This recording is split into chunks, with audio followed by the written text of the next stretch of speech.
there lived a woman named Mama Ruth.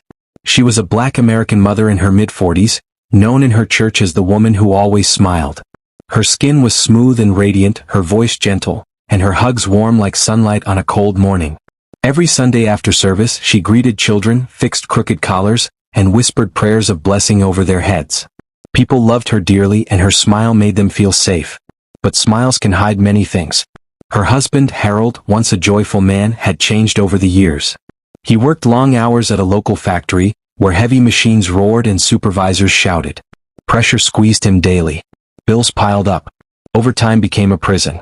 Every evening he dragged himself home, exhausted, frustrated, and bitter. His face would tighten the moment he opened the door. His shoulders hunched forward. His eyebrows pressed close, like two storm clouds meeting above his eyes. The smallest things irritated him. If dinner was 2 minutes late, he complained. If the house felt too quiet, he grumbled. His voice, deep and rough, echoed through the house like rolling thunder.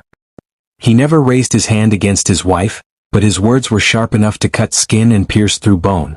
"What is this food supposed to be?" he would snap, dropping his fork loudly on the plate. "Cold again. Can't you ever do things right?" Mama Ruth's smile trembled for the shortest second. Her eyes blinked away the sting.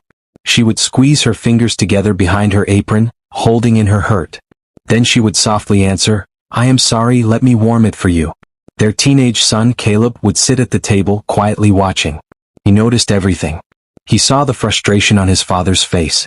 He saw the silent pain in his mother's eyes. He saw how she swallowed her tears and replaced them with gentle words.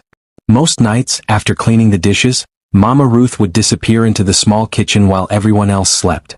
The kitchen was tiny, with faded yellow flower wallpaper and an old wooden cupboard that had stood there for years. She would turn off the light, letting only the soft glow from the hallway spill quietly across the room. The refrigerator hummed like a quiet witness.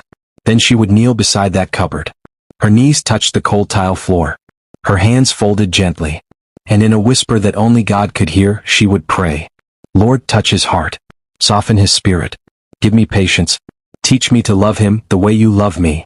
Tears rolled slowly down her cheeks, shining like wet pearls. She never shouted. She never cursed. She never asked God to punish her husband. She only asked for love. She only asked for strength. One night, as she knelt on the floor and whispered her midnight prayers, 13-year-old Caleb could not sleep. He heard the faint sound of crying. Worried, he tiptoed down the hallway. He stopped at the kitchen door and leaned carefully against the wall. There, in the dim light, he saw his mother kneeling.